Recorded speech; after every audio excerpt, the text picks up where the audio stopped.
Hi, everybody. This is Kathy L. Murphy, the Pulpwood Queen. I'm reporting live from my little cabin in the woods, Murphy's Law. We have a lot of people here tonight. Some people I haven't seen in a long time, some are brand new, and I'll introduce everybody at the end of the interview with Beth Howard. Say hi, Beth. Hi, everybody. Thanks for having me. Yay. And we're here tonight because if there was ever the epitome of a perfect book for the Pulpwood Queens, I would have to say it's World Peace, a pie baker's global quest for peace, love, and understanding. First of all, and I've told you, Beth, this many a time, when I had my girlfriend weekend back in Jefferson, Texas, when I had my hair salon bookstore, Beauty in the Book, the first thing when authors would come to my store is I give them a makeover, and then I'd say, "Do you like pie?" And they go, "What?" And I go, "We have a pie place here called, the hamburger store that makes the best pie in the world." And so I'd take the authors there. And I remember the late great Kathy came and Goldmark used to go, "Oh my gosh, you've got to have pie at Girlfriend Weekend." For years, we had an author dinner. I would go to the hamburger store and just order boxes and boxes of homemade pies, and we'd have that for dinner. So we had that pie connection. And then the other thing is, I've always said that, work with your hands. If you can work with your hands, you will never be without a job. And I put myself through college and running the book club by being a hairdresser for 43 years. And now I've got my art degree, so I'm an artist. So I am so excited that you're here, Beth. And first, I want to give everybody that's here just a little background, because you're just such a versatile and, you know, the perfect person.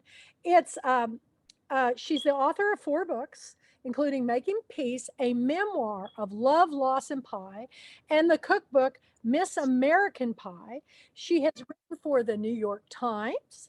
She has written for Real Simple and Country Living, among other publications. She's given a TED Talk, which I actually shared that today because it made me cry, because everything you said, it's just your truth, Beth. It was absolutely wonderful. You're a regular commentator on a local NPR affiliate. From 2010 to 2014, here's where you tie into my art background. You lived in the iconic American Gothic home in Eldon, Iowa. If anybody knows The Farmer's Daughter and the story of that, go to Beth's website, The World Needs More Pie to read.com to read more about it. Your story has received extensive media coverage from CBS This Morning, CNN's Anderson Cooper 360, BBC, NPR, the Hallmark Channel, the History Channel, the Los Angeles Times, and lots of times with the Pulpwood Queens. She lives on a farm in Iowa where she continues to write, bake pie, and advocate for peace, which is why I'm so excited that she's here for this book. So fill us in. What has been going on in your world, Beth? We want to know, are you baking pies? What are you doing? Well, I'm not actually baking them. I am making a film about them now. So Yay! I wrote 4 books. I worked so hard on world peace, and then I did like 6 months of touring for my book, and I was so tired. My last event was March 1st in Arizona, and after that, I'm like, okay, I'm done. What am I going to do next, though? Like, I can't just do nothing. And once a book comes out, it has a life of its own. I ushered it out the door. I gave it a good start with the little training wheels. And then I'm like, okay, now you're on your own. I got to go find something else to do. And I gave myself a little time. I went on a lot of hikes when I was in Arizona. I extended my stay there because it was just really helpful for me to have some time in nature and give myself some time to breathe. And I always remember reading Elizabeth Gilbert's Big Magic, about how, you have to be receptive to an idea. You have to let it come to you. You have to be open to it. So that's what I made a point to do, is just breathe, hike, and be open. you know, and be up high in the mountains, because then I'd be closer to those ideas floating around in space, perhaps. So yeah, so I did give myself like about a month, and then the idea came. Lo and behold, I was like, okay, I'm not going to write another book. I just can't. I've done 4. I need a new challenge, and I need new landscape. And I decided that I would finally tackle making a documentary film.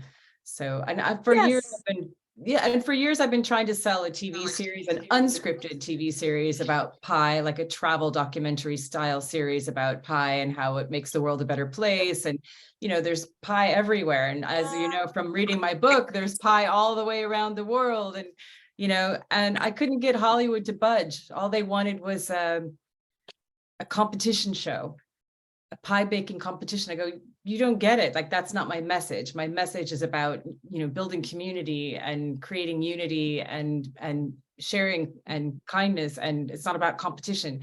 So I decided that I would just, what could I do on my own? I decided I would do a film. And, you know, it's sort of like writing a memoir, but it's a lot harder. And I've been kind of getting a crash course. You know, have to hire a crew. It costs a lot more money than writing a book. So yeah, to pay your crew, you have to like get the shots. You know, if I'm writing a book or writing a magazine article, I just get to interview somebody even just over the phone, and I've got the whole story. But with a film, you have to get every little nuance. And, you know, that whole thing of like, when you write, there's this adage about show, don't tell. And, you know, same with the film. It's like, you don't want just talking heads. You need to go out and show what the people are talking about. And so that's my challenge right now, is trying to figure out how to film all that. And One question. Do you know a bend over? Bend over? No. no. I don't think I'm going to let him in either. Okay. Thank you. Oh, wait, Ben, what? Dover. It sounds like a, okay. Could be Okay, go ahead. could be a naked man. Sorry. Bend over just sounds like. Oh, Bend gotcha. over. No, he's not Fair getting enough. in. Is that sunlight bugging you? It's reflecting off my mirror. It's that time of day here. Sorry. It's okay. Bugging me. I'm getting this guy off. Getting in my eyes. Yeah. So anyway, yeah. So now I'm making a film about pie. Guess what? My favorite subject. And I'm focused on Iowa. So I'm calling it Piowa. And I've already been shooting. Yeah, I've already been So shooting. cute. I love it. It's hard. And I spent the whole last week doing nothing but looking at footage, and it's hard. That's all I'm going to say. It's exhausting. And it's like, wow, it's way harder than writing a book for me. You know, for some people, this is their jam, but this is just all a learning curve for me right now. So. Do you know Ava Smith? Anybody? Anybody know Ava Smith? Nope. Okay. Thank you. Okay. Sorry. What I was going to say, you know, we had a documentary film crew film everything from Girlfriend Weekend, and they're doing a Veterans Across the Heartland right now. But we've got film captured coverage of you doing your presentation, the whole thing. So I'll connect you with them, and they might share, you know. All right. I mean, every little bit helps, I guess. It's like, the other thing is like not knowing exactly how the story comes together. And I keep reminding myself, yeah, that's just, again, it's just like writing a book. You know, you don't know until sometimes you just have to sit down and write it, you know, that it comes out. You have to show up at the page. But with the film, you know, you have to still gather all of the content and the pieces before you even know what the story is going to be. So you need to if anybody has any advice, I'm a sponge right now. You need to watch The Bookkeepers. It's out now. It's on Netflix, and it's the author died, and her husband and son did a documentary of the book tour, and it would be, and they have Girlfriend Weekend in there. We're the end of the movie. There's no explanation of why we're dressed like woodland animals, and it's so crazy. But it's going up and down the Eastern Seaboard right now. But it's on Netflix, and it's The Bookkeepers, And Dick and Phil Wall did it. It's fantastic. It's really, they went on book tour, and it shows how hard it is for authors on book tour. So it would just be a great resource for you to check out. We've been a part, and then we had ours for the Love of Books, our first documentary that you can watch on YouTube. Anyway, ask me later and I'll help you out. But good luck. We'll have to screen it at Girlfriend Weekend when it comes out. Yeah. I'll Wouldn't have that to be make it first. Yeah, well, you'll get it done. I'm sure of it. You're a go-getter. I'm determined. I must say, I can feel it. Like, I'm not going to let go of it. I'm going to see it all the way through. I know that. And I already have Iowa PBS interested in airing it if it turns out, and they said they'd help with post-production. So that's actually, that's encouraging. I'd love to go bigger than just Iowa, but well, I think CBS Sunday Morning would be a great place to go too, because they always do these. I remember when they did Robert James Waller, The Bridge from Madison County, when it came out to film. You should do that. So Ava Smith, we don't know who that is, do we? Nope. Is she still trying to get in? Sorry, I don't know. I don't let anybody in unless we know her, and I don't know who that is. So anyway, back to your book. This book is amazing. And we had a Episcopal Presbyterian minister from Fairfax, Virginia, who wrote a book on peace. And the town he lives in is full of immigrants. And he wrote that story. And he would be a great resource too, because he's written several books. It's a series of books on world peace. And it's always kind of been a joke, because Miss America, they always said, what do you want in world peace? And I go, well, actually, it's not a joke. That's all we want. And that's why reading is so important. And that's why reading your book is so important. So you started traveling, and you traveled I love your stories of going around the world and doing all these, especially when, they don't understand pie in the sense that we as Americans know the American pie. So what were your best experiences from those international travels?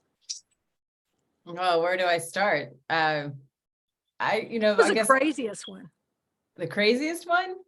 Well, I think it was like in New Zealand with the woman I stayed with. I didn't know her personally, and that was challenging. And that we drove from Auckland down to Napier, which was this long drive. It took us 2 days, and almost getting hit by a house on wheels that was like oh my goodness. That's crazy. Just the near-death experiences that kept happening. I'm like, am I ever going to make it home alive? Yeah, we were like going down this mountain road, and this house comes barreling toward us, and it was on a trailer, but they were kind of over in our lane and winding. Were you in a car, or? Yeah, we were in the car going the opposite direction, and just held my breath on that one. So, and that was my very first stop, and I'm like, I was homesick already, and it was raining the whole time, and it was cold. So New Zealand was really challenging for me, and that was my first 10 days. And the sun finally did come out, but yeah, that was hard.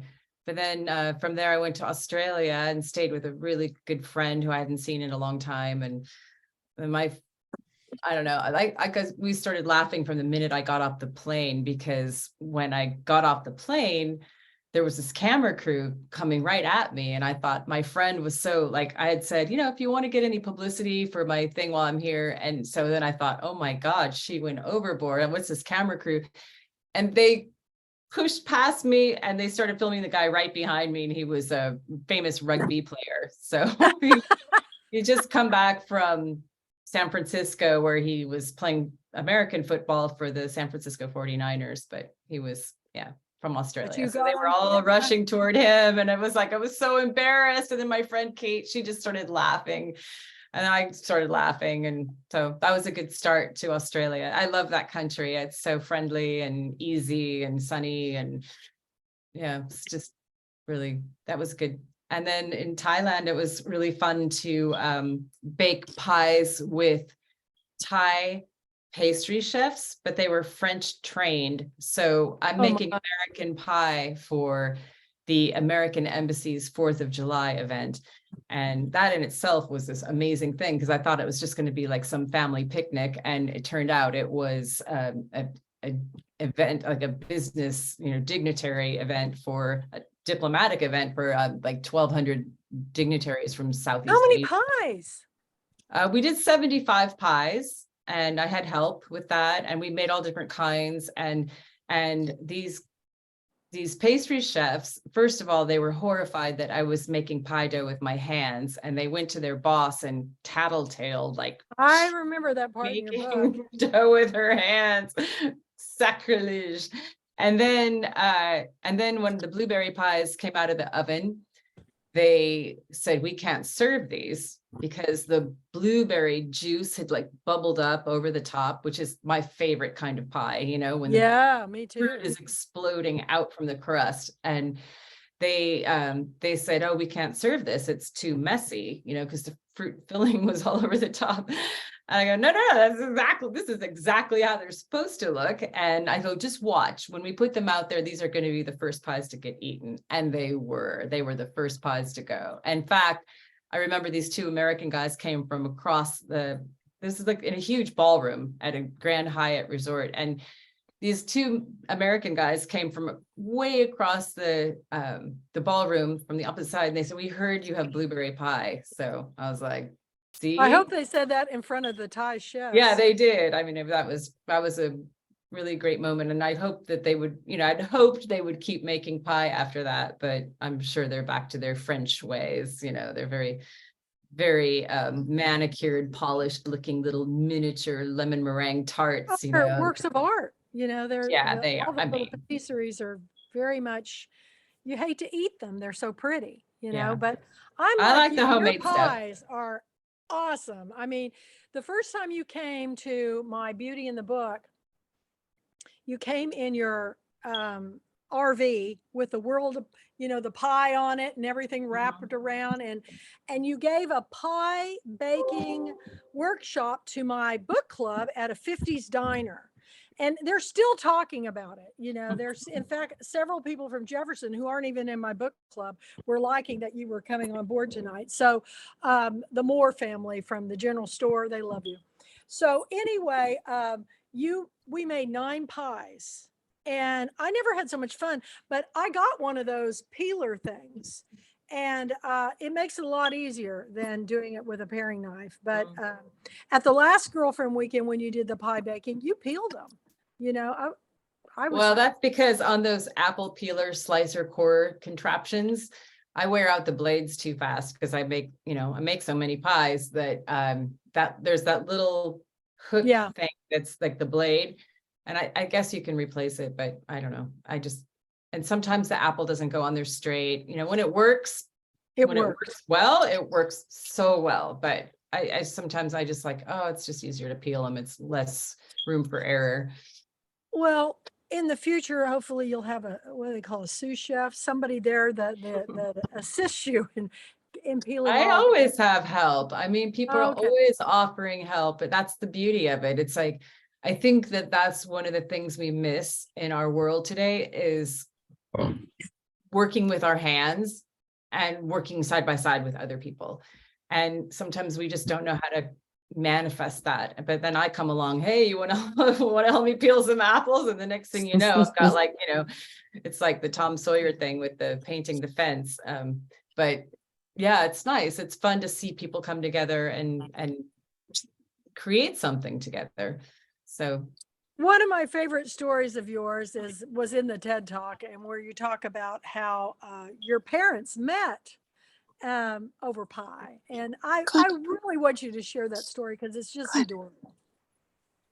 So well, my parents were living in Milwaukee, Wisconsin. My mom was a nurse, and she was living in an apartment with 4 other nurses. So she barely had any privacy there. And she had met my dad downstairs at the bar. He was apparently a very good pool player, and he was in dental school. And so they had started dating. And one night she had the apartment all to herself, and she invited him over for supper of tuna casserole, Jell-O salad, and his favorite pie, banana cream. And he hadn't even finished the pie when he proposed to her. So I always say I was born because of pie, because if not for that pie, maybe my parents wouldn't have gotten married. And, and banana cream was always my dad's favorite, and my mom made it for him till the end of his days. So yeah. Nice. All men They love were married 54 years. They love banana pudding. They love, I find men like pecan pie a lot. That's really. I don't know. That seems to be one that kind of stands out for men. I don't know why. Then again, I don't know. We'll have to have Men like all pie. everybody post their favorite pie. Me, I love apple cranberry. I like tart gooseberry. I like the tart. Like gooseberry. Tangy. Yeah. Has anybody had green tomato pie? No. It's the recipes in my book, The Pulpwood Queen's Tiara Wearing. My great grandmother and my grandmother taught me how to make pie, and they didn't have apples at certain time of the year, but they had green tomatoes. And you make it just like a tomato pie, but it can't have any red, yellow, orange, it's got to be green. It is the richest, yummiest thing you've ever had in your life. So, I learned so much more about all the different pies from around the world in this book too. And, I love the Marco Polo of the baking world. That is just precious. But everything in here is just great. So I hope everybody gets this book. Now, you are working on the documentary. You've got all these books. You still have your pup, your dog? I do not. No, you don't have your dog. No, Okay. the one that was in the book, Jack. Yeah, and that's the other thing. When I was traveling around the world, lugging my rolling pin and all my gear all by myself, and I'm posting on Facebook and Instagram from all my different stops. And the most popular posts by far from my trip were the ones of my dog back in Iowa on the farm, Absolutely. So Doug, with a farmer who was dog sitting for me, he'd send me pictures, and then I would just, update my followers every once in a while, like what's, what was happening. Meanwhile, back at the farm at Camp Doug, my dog's having the best time ever. And those were the most popular posts. Yeah. Talk about market research, right? Like, God, maybe I should write a book about the dog on the farm. And, but I did the trip in 2015. When I got back, my dad got sick in 2000. Well, during the book, he was going through melanoma surgery, and he passed away in 2017. And then my dog, that same year, my dog Jack got diagnosed with diabetes, and he died the fall of 2019. And he was the dog that I got with my late husband, Marcus. So he was like the kid we never had. And he lived to be 15 and a half in spite of himself, because, he was half Jack Russell, like maniac, reckless. So, yeah. So anyway, I still miss him, but they don't live long enough. Pets are hard to have when you travel. So, when you stop, you'll be ready. But I want to open it up for everybody that's here, because we've got if you have a question, first introduce yourself, and are you a book club member, or are you an author, or just give a little preface to your talk. But anybody want to begin with a question or a comment? Who's first? I think Diane should go first, because we have a story, a news story. Oh, yay, Diane. Let's go. I'm not sure what story that is that we just met during the filming of RAGBRAI. Yeah. Right. So I just finished the bike ride that Beth was following Ladies Making Pie. And I found out about Beth when I was at a gas station. I talked to somebody, because, as you're going out, do you know what RAGBRAI is? Okay. No? So it's the world's longest running bike tour. This year was the 50th anniversary. So it was also my husband's 50th birthday, and he grew up in Iowa. So it was a really Oh, important ride for us. And there were this year probably close to 40,000 bike riders. oh my God. And so I had done the ride for 2 years. And then the third year in 2017, none of my friends wanted to go. I went by myself. And I meet my husband at a beer tent, or this gentleman at a beer tent. And he said to me, "What brings you to Iowa?" And I'm thinking, well, that's the dumbest question ever. Like, we're all on this bike ride. I said, "It's the 4 B's and P." And he said, "Well, what's that?" I said, "Bikes, beers, bands, and boys, and pie." And he just thought that was fantastic. So he said, "Well, I think you can hang with us. Why don't you ride with us?" So we rode our bikes across to Iowa. He asked me all kinds of questions. We started dating long distance. And then at the Ragbri Route release party in January of 2018, in front of 3,000 people, he tells this story and he says, "I only have one question left to ask." And he turns to me and he says, "Would you marry me?" Oh my I God. just got Yeah. chills. Woo. So that's So how you we kind of met. met over pie too, We right? met over pie. And so my favorite pie is gooseberry pie. Oh, me And too. so I'm always on the hunt for gooseberry pie. So it kind of gave us a fun thing to do. And I don't know if I'm allowed to say this, but the Lutherans really make the best pie, I'm convinced. And Oh, they make the I best believe, gooseberry pie for sure, if you can yeah. find it. So anyhow, I'm obsessed with pie. And I meet Beth and I end up Facebook messaging her kind of creepily. And I'm like, "Beth, I have to meet you." So she tells me where she's going to be in town. And I go. And that day she happens to be interviewing for NPR. And so I can't meet her that day. So the following day, it's a 90-mile day. It's hot as hell. And I meet her just before she wraps up. And so we just had a great laugh. And I'm looking forward to ongoing friendship with Beth. And Mhm. I may have an opportunity. My ex-husband is a semi-retired video producer. Oh, Ooh. Yes. And connections. yes. Network. So I was going to talk to you about that and see if you wouldn't mind me Yes, reaching out to please. him and No, maybe I can please. connect you. I Yes, don't know because where it'll I'm go. I am I need all the help I can get. And I'm a sponge right now because I'm just as like my crash course in making a documentary film. Learn Yeah. by doing, but and I do have a lot of friends who are filmmakers, which helps, Okay. uh but I'll talk to anybody and everybody, and and also it's like networking, right? Right. So it's just maybe he knows somebody else who can help me, or and I talked to an old high school, no, he wasn't my boyfriend, I almost said high school boyfriend. He was the first guy I French kissed in 8th grade. He's gone on he's gone on to be like a big music guy, and I just Okay. talked to him today about doing the music for my film, and he was so excited about it. Oh, And awesome. but Woo! he gave me some great advice too, about shooting, and Okay. hook the GoPro up to your car, and so you're going down the road. And I mean, Oh, just these yeah. are like the kinds of filming tips that I need to know. Okay. Yeah. So yeah, Well, maybe Matthew can help you with some of the video editing. I know he's got all of his own equipment. So yeah, I'll make sure that I connect the two of you and see if we can't put something Thank together you. possibly. Sure, of course.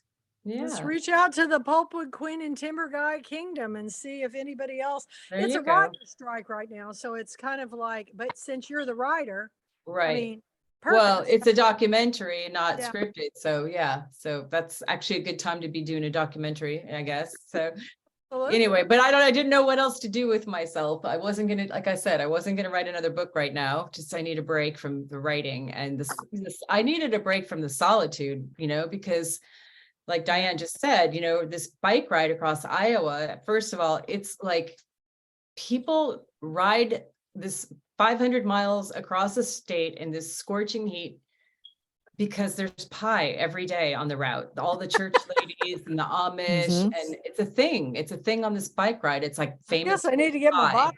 Yeah. So, Yeah. and if I can interject there, Kathy, this is the only time that you could ride 500 miles and I come home 5 pounds heavier Yep. because I have like 3 pieces of pie a day. That's what You we know It's do. just, what? you can't help Life's it. too It's the short thing. not to have pie. I've learned how to make pie Right. sugar-free, and I Uh-huh. make all kinds of pies sugar-free because I was diabetic, but I'm not anymore. I had surgery, Okay. but I don't want it to ever come back, so I'm very careful. Uh-huh. But I've learned how to make all kinds of pies with these with different substitutes, different things I Mhm. substitute. And nobody can tell the difference. And I the would secret, suggest getting very ripe fruit. If your strawberries are super ripe or your peaches are super ripe, they're going to be sweet enough. You won't even miss the sugar. So that's a little helpful hint for you. That's a good point. it's true. And the other thing is that, I only need a bite or two and I'm happy. So, but I love best pies. And I really, even though my great grandmother and my grandmother taught me, I was taller than my great grandmother in the 4th grade. That's how little she was. Mhm. And she had 12 children, and baking a pie was just, she had a baby and get up and fix breakfast for all the kids. That's kind of little woman she was, but she was a trooper. But I brought this all the way out to Amelia Island. It's one of these rolling that puts flower pattern on your dough. Mhm. And I was going to give it to Beth and I forgot it. So I've got to mail it to her. But, there's nothing better than food. Nope, she froze. Is everybody else frozen? Just Kathy. No, yeah, she's So frozen. Kathy is they've had a whole bunch of storms, and so it's knocked out the power lines, and the internet keeps Oh, going on and off where she is. so what part of Iowa is Mhm. Kathy from? She's not in Iowa. Oh, I know her from Jefferson, Texas, but does anybody else know where she lives now? I Uh, thought she was from Jefferson, Iowa. Oh no, Jefferson, Texas, Oh, which okay. is really cute little town. It's small, but Mhm. yeah. Do you know where she is? Heather. I was thinking, well, actually, I just found my book. She's still in Texas, and it She had is. such a cute name to it, and I can't. It was just a small Tyler? town. Oh, not Nagadoches or something like that, right? Yeah, I can't remember. But yeah, it had a really cute name. It wasn't Tyler, Emily. I don't think so, but yeah, we'll have to ask her. Oh, I hate seeing her frozen. That's not like her. Yeah. Now, are the She's the so rest of you animated. ladies from Texas? Question. Yeah. Hey, listen, Beth, Yes. I have your 2 books, and I had emailed you or Facebook you because I'm hoping to get them autographed. Oh, So- okay. In case maybe you can mail me a book plate. Okay. Do you mind sending me a message again so that I can have it Yeah. more move to the top of the list? Because Yeah, I'm I love behind. these 2 books. Thank you. I love pies, and my favorite pie is strawberry basil. Oh, Oh, That's my favorite pie. strawberry basil. Interesting. Good. I usually make it for Easter, and people love it. Huh. How much basil do you put in it? Well, I mean, it's like you do feel the basil. It's like probably like maybe less than a cup of basil, Still but a it's lot, right? It kind of has a minty, basil can have a minty taste to it. So I could see that could be interesting. yeah, that's like my favorite. Oh, I here was she driving. comes. I was driving while I was in the video, so I was like, well, let me stop. And then now I got home, and I'm like, I can get back on the video. But I have enjoyed. Thank you. I'm Good. back. It dropped me. Can you hear me? Yeah, we can hear you. Yes. Just if this happens again, it's just something that's going on in East Texas, and the tech's coming tomorrow, but it's recording, so we're all good. I'm sorry I missed that last bit, but it'll all be up on a recording. So if it happens again, I'll just jump back on board and reboot. So Well, we were who else- talking without you, but we also need to know what's the name of your town because none of us could remember. where I live now? Yeah. It isn't even a town. It's a gated community in the woods. We have 4,000 families that live here. It's called Holly Lake Ranch, Texas. And I'm about 15 miles from 3 or 4 towns. So Hawkins is the nearest, I guess. And it's the home of the original Aunt Jemima. It's the pancake capital of Texas. Oh, I And, love that. that's very controversial right now with people trying to be culturally correct, but the family loved their aunt and grandmother being this Aunt Jemima, and it actually paid for many of them to go to college and stuff. So it's It's interesting, the history here in East Texas, but I live in the woods. So when I say I live in the woods, we have lots of critters running around. Holly Lake Ranch. So that's where I am. It's about an hour and 15 minutes from Jefferson. So that's where I am. Who else has a question? We've got a lot of people here. Who wants to jump in? You have to turn your audio Oh, back on, Heather. Heather. Heather, yay. I'm so sorry. Yeah. Can you hear me better now? Awesome. Mhm. Okay, good deal. So everybody, I'm Heather. I'm an author member as well. And hi to everybody. I'm in Nazi, and I guess just for the record, my favorite pie is so classic, I guess. Just apple pie a la mode is my favorite. And also with cheddar cheese on it, I think it's delicious too. So that's awesome. So good. I'm really new to the club, so I haven't had a chance to read this book yet, and I'm so excited. I want to know, will you please tell a story? Like, I'm so interested to know, but yeah, I totally get the idea about pie bringing peace and the wonderful, coming together to create community. Do you have a particular story about that? I would love to hear one. Oh, wow. I have lots. Well, I would say probably my pie stand that I ran when I lived in the American Gothic house. I started out just because I was needing something to do. I moved into this tourist attraction and it was really, really quiet. The town is population 900. I had been living on the West Coast, so like I was like LA, San Francisco, Portland, and then I moved to rural Iowa. I'm like, what am I going to do? Because I thought, I was still grieving the loss of my husband. And so I started making pies on the weekends to sell to the tourists. And I just set up a little table in the side yard. And then people just loved having this gathering place. Like I didn't know if anybody would come, but they didn't just come. They came and they hung out. And then I started getting publicity. I mean, I didn't ask for any of it. It just started happening and it snowballed. And then the pie stand just grew and grew. And it got so busy that I couldn't keep up with it, even though I had people helping me. First of all, there was community in that the pie stand brought members of the community of this little town. It's like it connected me to everybody.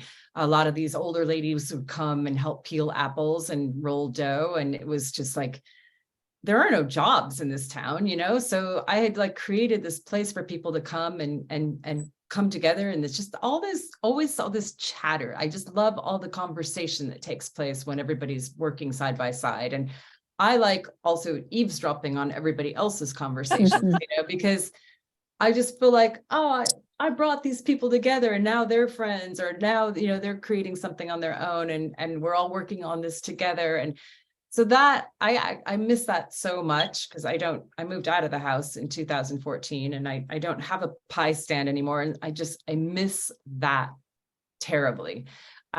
Also, like customers, like we'd get so busy that I had 6, 8 people working for me at times, but we'd get so busy, like I would ask customers, hey, does anybody want to stay and help, hull strawberries or fold bakery boxes? Or I would actually teach people how to make dough or roll dough on the fly. And then people would come and they'd stay, like I'd feed everybody dinner afterward, or I started having people come and stay at the house.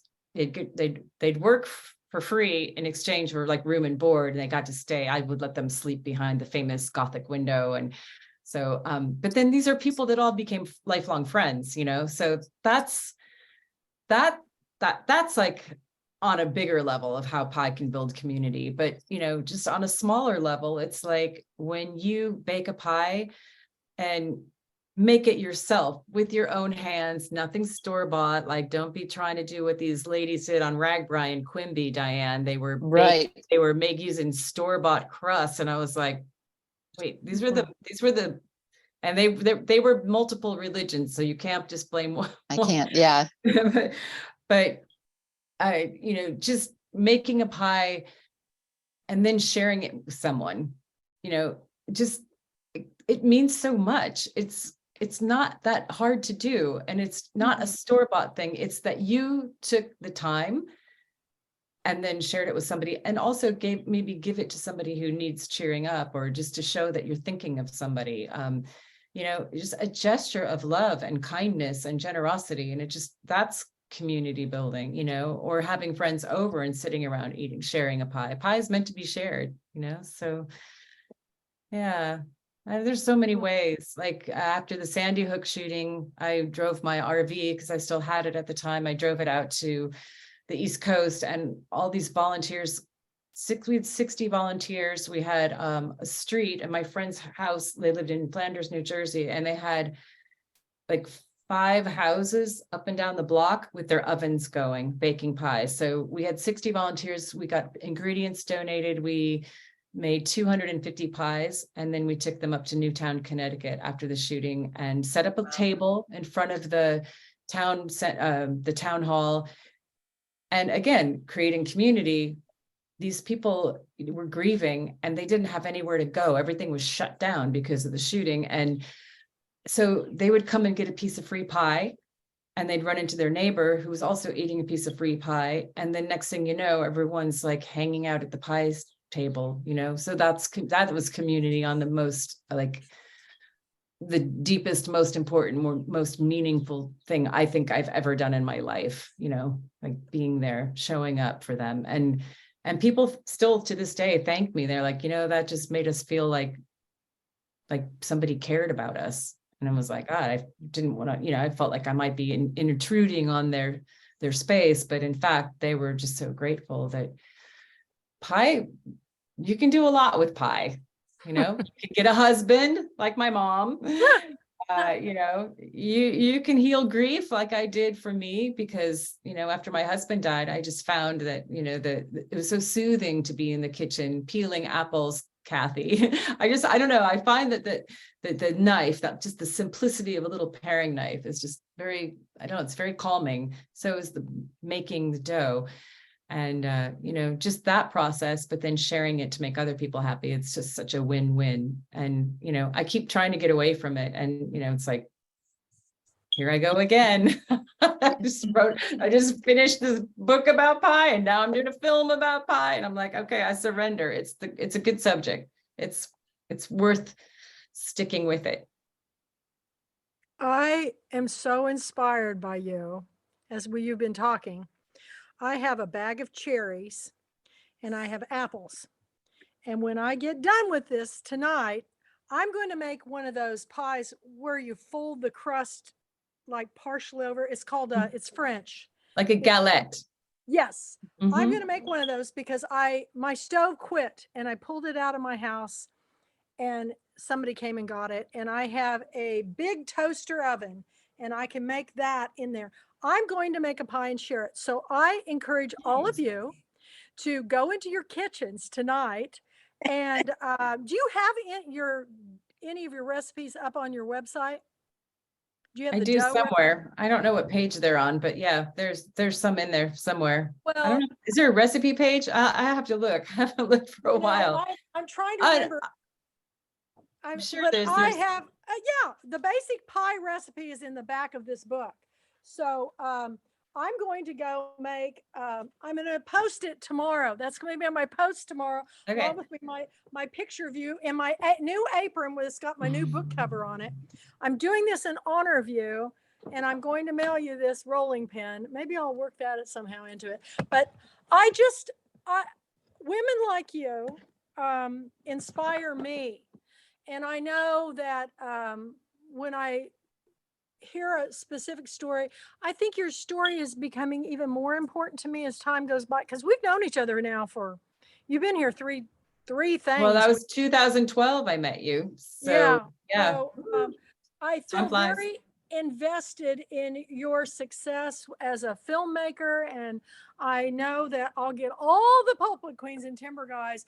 Hey, my dad was a big pie baker. He told me, and I never knew this. One time I made a pie for him. His favorite was gooseberry. And he said, you know, I used to do all the cooking when I went to college because my mother taught me how to make pies. And I go, I've never seen you cook other than homemade ice cream.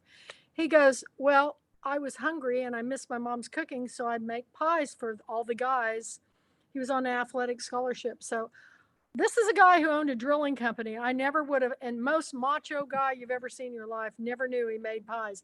But men can do it too. And so let's bake some pies. And if you send me a photo, I'll share it on the blog page, the Pulpwood Queen Presents blog page. And if you have anything more you want to share, just post it there and I'll approve it. I have a couple things I'm going to share this week about you. I shared the TED Talk, which is just fantastic, that you did up in Des Moines, but it's us sharing our stories and recipes and everything that is connecting us, because like you're baking pies with other people, all of you joining me here tonight on the book club, this is my social hour because I live out in the woods. I'm isolated. I know what you're talking about. So that's why I'm going back to school. But what are some last final things that you'd like to say? Were you when you were a kid, did you make mud pies? I did. I made lots of mud pies. Did you do that? When I was a kid, I played with Barbies. So Yep, yeah, me we were too. just talking about the Barbie movie before the call started. I think I played with Barbies till I was 13. I'm almost embarrassed to say that. I don't even remember like why that was such a big deal to me. And I wasn't a pie baker, you know, at that age. I was more like a tomboy. I had 3 brothers and my thing was keeping up with the boys. And I have an older sister and she was more, well, she's an actress and she would never wear jeans. And I was like, I didn't want to be like that. You know, I wanted to be out in the mud with the boys. So Yeah. I loved making mud pies, and I even have a little cookbook. It's on recipes for mud pies and how you use different things in nature to decorate. And that's cute. My daughters and I used to go out in the yard and gather things, and we'd have mud pie parties and tea parties. And I encourage you to do that with your children. A children's book. Oh my gosh. You should do a children's book. That would be well, once you get the documentary done. No, so there's that is a good idea. But I will say one of my inspirations was a children's book for world peace. It's called How to Make an Apple Pie and See the World by Marjorie Priceman, I think it is. Yeah. I know. That reminds me. In fact, I reached out to her and I forgot. I'm supposed to get in touch with her. She lives in rural Pennsylvania somewhere. And it's like a kid's geography lesson or something, but it's very basic, you know, like the little girl goes to France to get the eggs and goes somewhere else to get the flour and goes to Sri Lanka to get the cinnamon. And it's so sweet, you know, so she like goes around the world to collect her pie ingredients and then comes back and makes a pie. It's illustrated. It's adorable. So yeah, that was it. Yeah. Janet says, I'm single, so I make pies and little ramekins. Yeah, I used to make tarts because my grandmother told me how to cut apples into little cubes, like triangle cubes, and we make little tarts and bake them in like cupcake tins. That's what I just started doing, cupcake tins. I was going to say they're great for parties.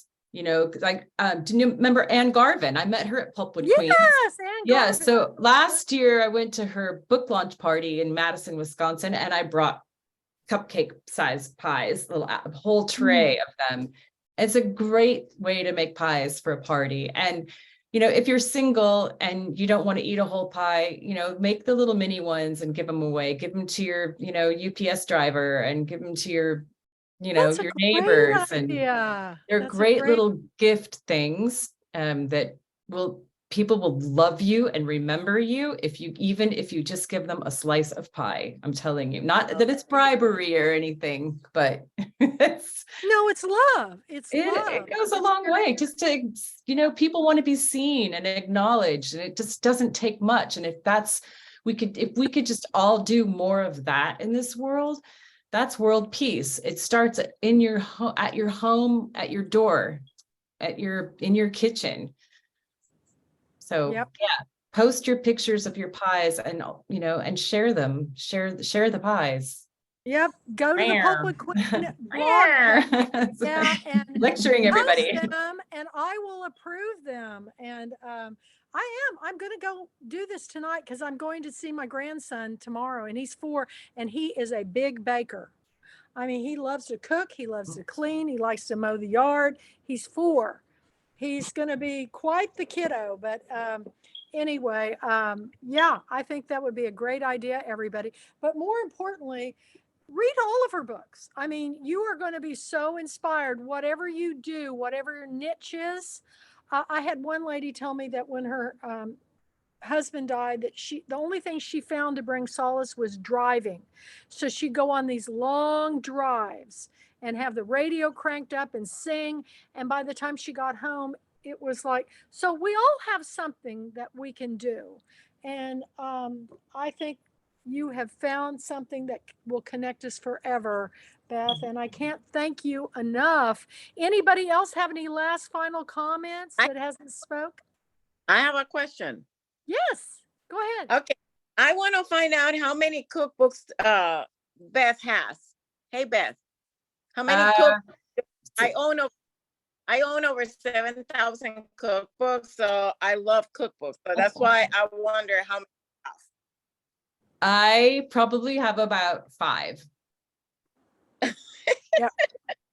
She's busy, I'm telling you. And Yeah. there's recipes, you know, it's wonderful, you know, like Switzerland, you know, all these great things, fillings. I was asking how many cookbooks in general, not your own books, but just 5.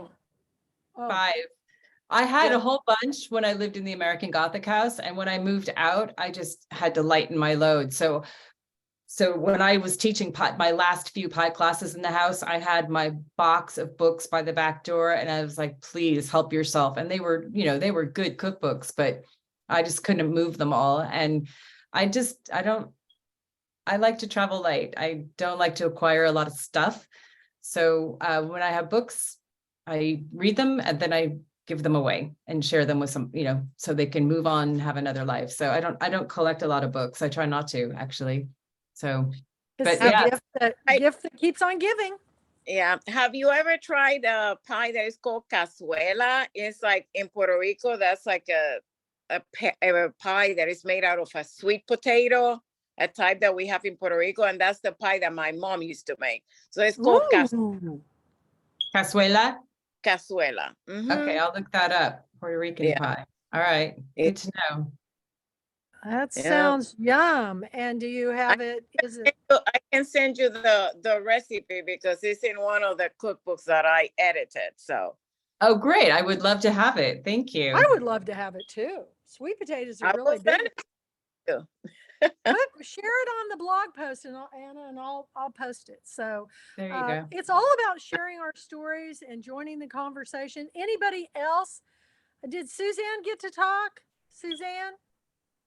I know, but She's in Japan, everybody. good morning. In Japan. Earlier, you mentioned that men tend to like pecan pie, and my husband, I think my Japanese husband's favorite pie is pecan pie, I think. But it's really difficult to make in Japan because pecans are so hard to get and expensive. So my former mother-in-law, my husband's mom, late husband's mom, he's from Germany and they don't have pecans over there. So when I was coming over, like smuggling Trader Joe's pecans over in my suitcase, then you know, she had never had it before and she went crazy for the pecan pie. She loved the pecan pie. So it was interesting because she'd never had it before. And I do talk about in World Peace that I did see somebody in the bathroom at an airport while I was traveling with her suitcase open, and I saw the Trader Joe's pecans in there. And I was like, I know what you're gonna do with those. Yeah. Yeah, So my dad used to gather pecans from his golf course, and then whenever I was home in the summer, he would give me a whole bunch of pecans to take back to Japan, and I put some in the freezer, and every now and then make a pecan pie or something. Nice. But we make a lot of sweet potato pie. I make a lot of sweet potato pies because I'm kind of surrounded by farmers, and we get a lot of those. So that's probably the one I make the most. Well, you need that recipe too. We need to figure out Yeah, what's I do. Sounds great. Are you in Japan right now? Yeah, I Oh live my in Japan. gosh. She she never misses a meeting. It's just Oh, so I try amazing. to come, but I teach at this time, so my class is just finished, so. That's amazing. I taught a pie class in Tokyo, and it was one of my favorite classes because almost nobody spoke English, and I had a translator, and we used local ingredients. So we did rice flour for the crust, and the apples were from Nagano, and it was the same react. They pie, like that pie is not a thing over there, but Yeah. the reaction to the class was the same that I have everywhere. Everyone was just laughing and talking and getting into it. Look, they were like making stuff. They were like little kids, playing with Play-Doh. And then also they couldn't wait for their pies to finish baking. And then like, oh, I can't believe I made this. This is the universal response I get. And then they couldn't wait to take their pies home and share them and show like, look what I made, and they tasted great. The rice flour was fine. It was basically a gluten-free pie. So all the better. I'll have to Wow. try that. Yeah, That's no, I cool. mean, because you've got it right there. So Yeah. Emily, did you get to talk? Emily is all the way up in Portland, Oregon. Are you there? Can everybody hear oh, me? there you are. Okay. Hi. Yay! Hi. Hey, Emily. First meeting. first meeting, ever. but been my friend for years. It's so nice to finally connect. Yes, and we had a wonderful chat this week. She's going to be starting a chapter in Portland, and tell them what your major was in college, because this all ties in. This is so cool. My major in college was culinary arts. I'm actually a trained chef and pastry chef. Isn't this awesome? And her first meeting, I said, this is perfect for you, Emily. Emily is the daughter of Pat Conroy, and I've known her for a long. I know all the Conroys, I think. I just haven't met her in person, so I'm really excited that she's starting a chapter. And you need to meet Janet Oakley, because she's up your way. She's in Bellingham, Washington, and is an author that, and there's a lot of pulpwood queens up in the Pacific Northwest. So, it's really great to have everybody here tonight. I'm trying. Anju Gattani is in California. Can you say hi to everybody and tell them where you're from? Yeah, hi. I'm sorry I missed the presentation on your chat because I was dropping my son off. He has a night shift at the plant where he's working. So I managed to squeeze in the last half hour of your talk, and your book sounds delicious. Yeah. But yeah, I'm in California, but originally I grew up in Hong Kong. So I'm a Hong Kong girl, but also born in India, grew up in Hong Kong, and I've lived in Singapore, Australia, and here we are now in the US as well. So been to a few places here and there. Yeah. She's one of our authors too. She's got a new 5-book series, Winds of Fire, that took her 20 years to write, and it's awesome. All these authors here are awesome. So I cannot go on enough about, it's interesting. The caliber of authors that show up for my meetings their books are really high. I'm so excited about you guys being here. So thank you all for coming. Any comments for Beth before we close this tonight, Anju? Yeah. Where do you get your inspiration from for your stories? This is something I just love to ask. And what's your process? I don't have one. I don't know. I just live my life, and then I'm like, oh, I think maybe I'll write a book. Sometimes if something is really inspiring to me, I will feel compelled to write an essay, like put it up as a blog post. I have to say, Facebook has made me very lazy about writing blog posts, but the blogging was the one thing that really kept me interested in writing. That's why I still do these radio essays, because I don't get paid for them, but they forces me to have a deadline to write something, some kind of essay. So yeah, I don't know. My process is just like, do I want to write this book bad enough? Then okay, I'll sit down and do it. But if I don't, then I don't. It's just like, the part you missed is I decided I wasn't going to write another book for a while. So I am making a documentary film about pie, and it's just like, what's my process? I just do the next thing. I heard I've heard people say that, like it can be very overwhelming. So just do the next thing. Don't think about the whole long-term plan. So that's been helping me a lot in terms of process. And, like with the writing, right? It's just one chapter at a time and you'll get there. So just taking it in increments, being patient with yourself. And I guess I'm not good at being patient, but anyway, that's my process, I guess, if I have one. Is that a satisfactory answer? Well, so that's the thing, because I see a lot of authors, they're plotters, and some are pantsters, and some are a combination of both. And I'm just wondering, do you go by gut instinct? So when you say the next thing, is that a gut instinct that you go by? Yeah, it definitely is. It's like if I get clear, my thing is, if I'm muddled, then I don't know what to do. I don't know what to do next. I mean, I need a project. And if I'm muddled, I'm so uncomfortable in that space. And but once I lock onto something and decide I want to do it badly enough, I know I will stick with it. But I have to have that feeling of like, I want to do this. I definitely want to do this. Because people always talk about wanting to write a book, and I'm not very nice to them. I'm like, well, how bad do you want to do it? I mean, are you willing to make the sacrifices to make that happen? Are you going to keep, make it a priority in your life? And I mean, on my current project, trying to make this pie film, I'm like, it's 100% a priority right now, almost to a fault. So I might have to like learn how to pace myself on this, but I'm maybe driven a little bit by fear of failure too. So yeah. I don't think I'm a firm believer that if you work hard enough at something, you'll get there.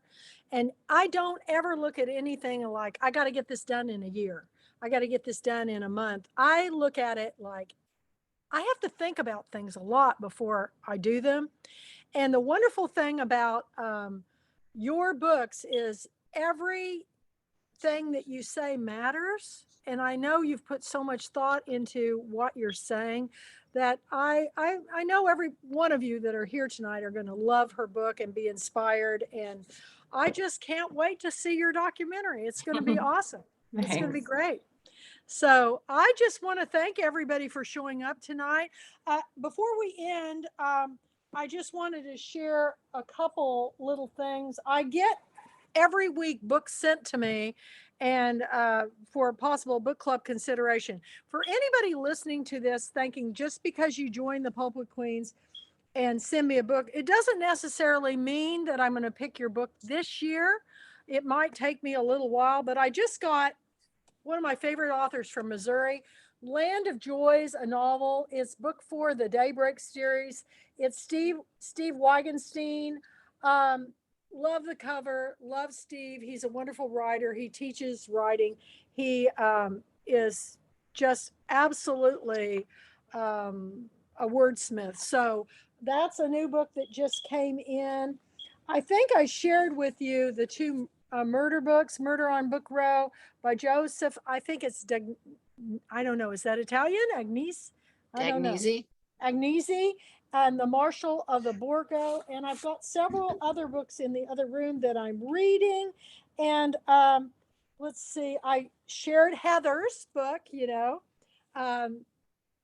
Lunch Ladies Bought My Prom Dress, which is a memoir, which is just fantastic. But I've got so many books in the queue that I'm reading that I can't hardly wait. Oh, here's one more I want to share. It's Light of the Fire, a novel by Sarah Lynn Brooke, and it's an advanced reader's copy. It comes out January. So I've got a lot of reading to do. I put them in the stacks of the way they come in, so I'll know which one to read next. And I don't make my announcements till after we vote for the 2023 books of the year. Just a reminder, Beth's book is one of the 12 international picks. And so it's important that you read the books so you'll be ready to vote this fall when I send out the ballots. So thank you everybody for coming. If you have any questions, email me at thepulpwoodqueen@gmail.com.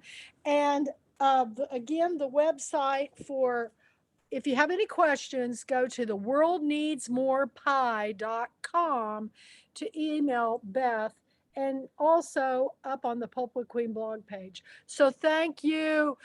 Beth, thank you, Heather, Emily, Diane, Anna, Suzanne, Janet, and Anju for joining us for another one of our Tuesday night book clubs. Next week, I can't get a hold of the author, Silas House, so we may have a little break, but we'll be back because we try to feature an author every week, and I may do something special that week because I have special guests coming in for my birthday month. So thank you for joining me. Thank you, Beth. Don't Thank you. Thanks, forget Beth. to send Ladies. me Bye. Thank your you. address Great. so I can send you an apron and this rolling pin. All right. So, Thank you so thank much. you. You're welcome. I love you so much. You have a great evening. It's all about the story. Now let's go bake. Okay. Bye-bye, everybody. Bye. Thank you. Bye.